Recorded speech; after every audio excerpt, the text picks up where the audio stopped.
I'm here in my kitchen with the ingredients to make fermented cabbage, or my version of kimchi.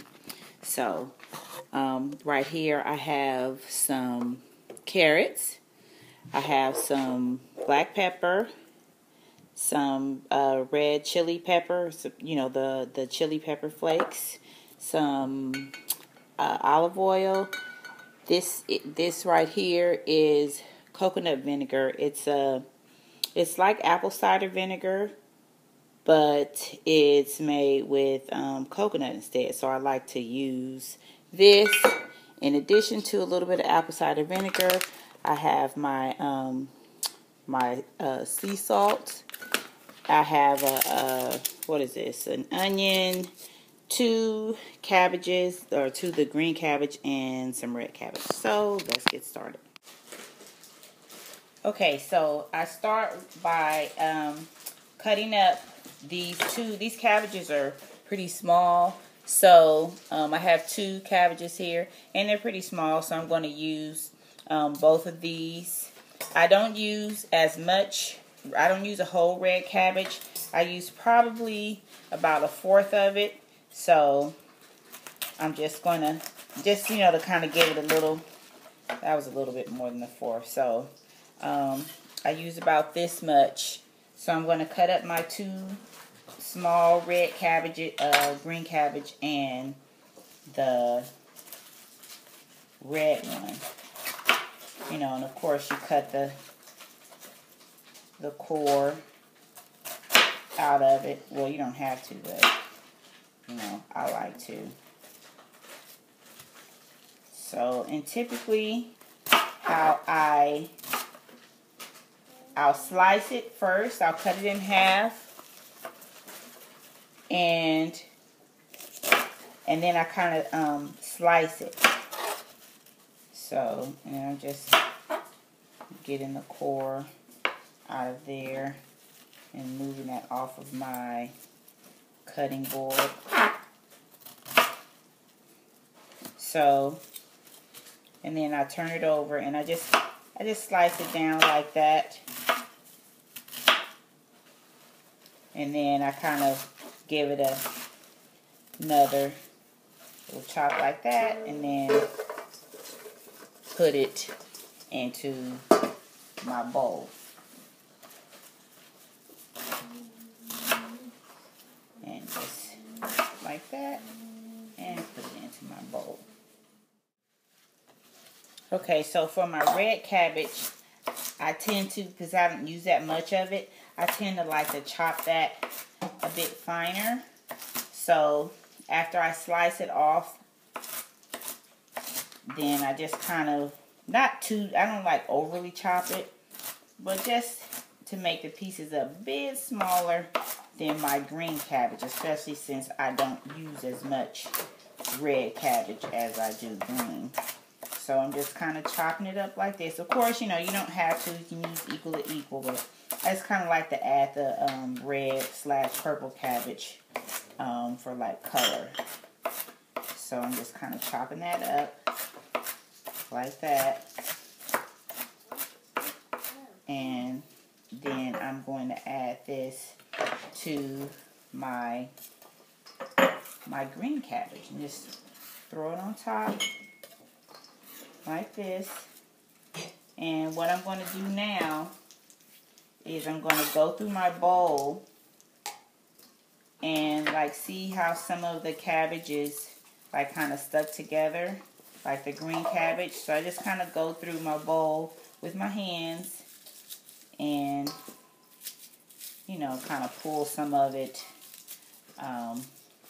apart and kind of get it to how I want it, so that like the pieces aren't too stuck together. Like, I don't want like any super chunky pieces. So I kind of just go through and make sure the pieces are how I want them to be. Like that. Okay. See? So I kind of go through it like this. And just kind of, do it how you want to do it. But This is how I like to do it. Okay. Okay, so I have my onion here and 2 carrots. So I've arranged, my cabbage, you know, to how I want it to be. So that's what it's looking like. So right here, this is probably about 1/4 of an onion. Depends on how much fermented cabbage you're making. So that's my son in the background. So this is about 1/4 of an onion, and I'm just slicing it down like this. Oops. You can leave it like this, or you know, you can chop it a little bit more, which is kind of what I like to do. So I kind of want the pieces to match. So let's kind of chop it a little bit like this, and you know, then I just drop it down in my bowl. So it's not a lot of onion, you know, just to kind of give it a little different flavor. So, and then my carrots, I only have a couple of carrots because again, I kind of use it like for color. So I have my grater here, and I'm just basically grating these carrots, because now you can chop them if you want, but I find that it's easier to grate the carrots, and so I'll just grate the carrots and throw them in there. Ooh, those onions are a little strong. And just drop that in there like that. So again, depending on how much cabbage you're preparing, that will be how many carrots you would grate. So I use 2 heads of cabbage. So I have these 2 carrots. Of course, you know, if you have like really jumbo-sized carrots, you probably only need to like use 1, or, you know, maybe like 1/2 of 1. So, but these carrots are kind of, they're a little bit on the smaller side. So that's why I'm using 2. So, and I'm just using a regular end, you know, I guess these are like the medium holes, not the little small holes on my grater. Be careful not to cut yourself while you're grating. And I'm just going to throw this in with my cabbage and my onion. So you kind of see, I don't know if you can see that there. My camera's, well, I'm not even using the camera, I'm using my iPad, and it's not up very high. So there, let's put that in there like that. Okay. Okay, so I have my carrot, have my green cabbage, and you know, I have my red cabbage down in here. So now, of course, you can leave it just like this if you want, and toss it and eat it how it is, but I like to make a little dressing or marinade. So right here I have my I have my olive oil. So, and I'm just like totally eyeballing this, but I guess if I had to guess, it's probably about like maybe 2 to 3 tablespoons of olive oil. And I just kind of do it around like that, give it a few twirls in the bowl. Next I have, I have my apple cider vinegar. And I don't use a lot of the apple cider vinegar because I like to use the coconut vinegar more.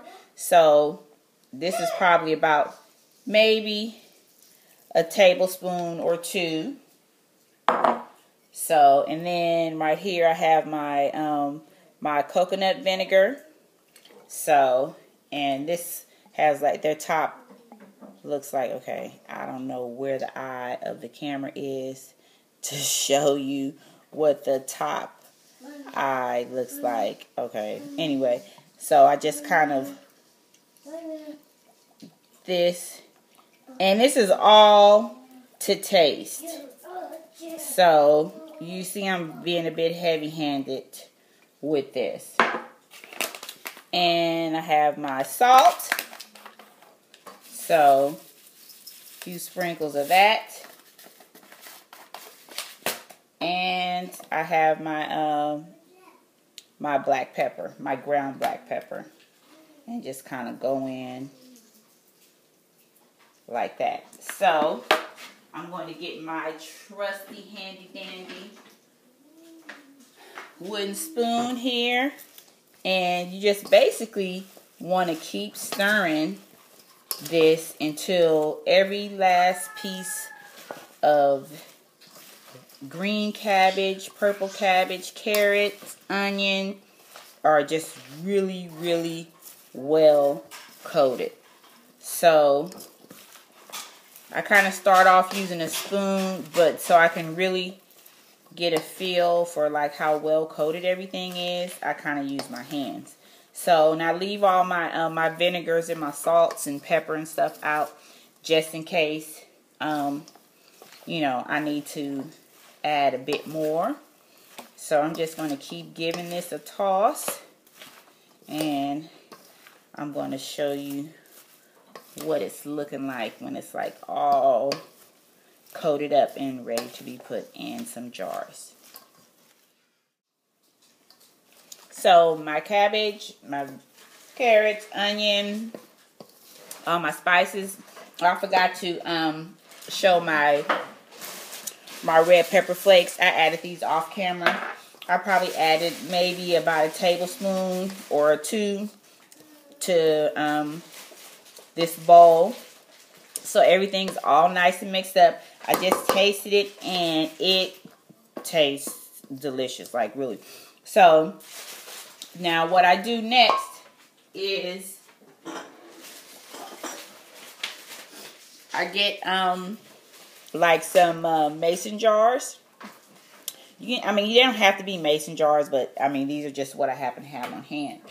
And I pack my fermented cabbage, or my fermenting cabbage, slash my version of kimchi, I need to get a spoon, into these jars.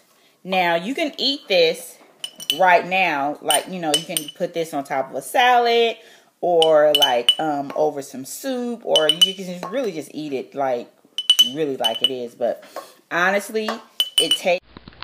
Okay, so my camera cut off while I was putting my fermented cabbage in these jars.